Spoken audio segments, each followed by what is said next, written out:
YouTube Facebook থাম্বনেইলে stylish করে বাংলা লিখতে পারবেন সহজ একটা মাধ্যমে।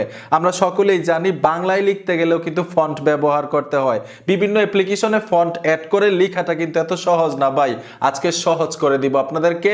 যে কোনো ছবিতে অথবা ইউটিউব থাম্বনেইলে, ফেসবুক থাম্বনেইলে স্টাইলিশ করে বাংলায় লিখতে পারবেন। ছোট্ট একটা অ্যাপ্লিকেশন লাগবে, গুগল প্লে স্টোরে চলে আসবেন, সার্চ বক্সে লিখতে হবে অনুলিপি। এই লোগোটা দেখে এখান থেকে ইনস্টল করে নেবেন। আমি ইনস্টল করে রেখেছি, ওপেন আসতে হবে। অবশ্যই ফোনে ইন্টারনেট কানেকশন লাগবে। ফেসবুক অথবা ইউটিউব থাম্বনেল তৈরি করার জন্য এখানে সাইজগুলো দেওয়া আছে। ধরুন আমি একটা ইউটিউব থাম্বনেল তৈরি করব। আমি সাইজ নিয়ে নিলাম। নিচে দেখুন প্লাস আইকন আছে, ম্যানুয়ালি ভাবে কিন্তু পিকচার অ্যাড করতে পারবেন। আমি একটা পিকচার অ্যাড করব ব্যাকগ্রাউন্ডের জন্য। ছবিটা নিয়ে নিলাম, ডন গ্রুপে ট্যাপ দিবেন। তারপর এখান থেকে ছবিটা আপনি একটু বড় করতে হবে। এই অপশনটাতে ট্যাপ দিয়ে ছবিটা আমি ইউটিউব সার্চ করে নিব। টেক্সট লেখার জন্য প্লাস আইকনে চলে আসবেন, এটাই কিন্তু গুরুত্বপূর্ণ। অ্যাড টেক্সটে চলে আসবেন। এখন আপনি বাংলায় কি লিখতে চান, যেমন আমি আমার লিখে দিলাম। আমার লিখে ডানে চলে আসবেন, মানে এক্সাম্পল আমি দেখাচ্ছি।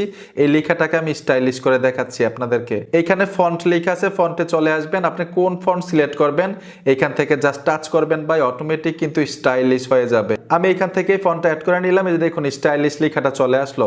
ঠিক এইভাবে স্টাইলিশ ভাবে লিখতে পারবেন, যে কোনো কালার করতে পারবেন। আরো অনেক ধরনের কাজ আছে এই অ্যাপ্লিকেশনটা দিয়ে। সেভ করে গ্যালারিতে নেওয়ার জন্য সেভ বাটনে টাচ করবেন, গ্যালারিতে চলে যাবে।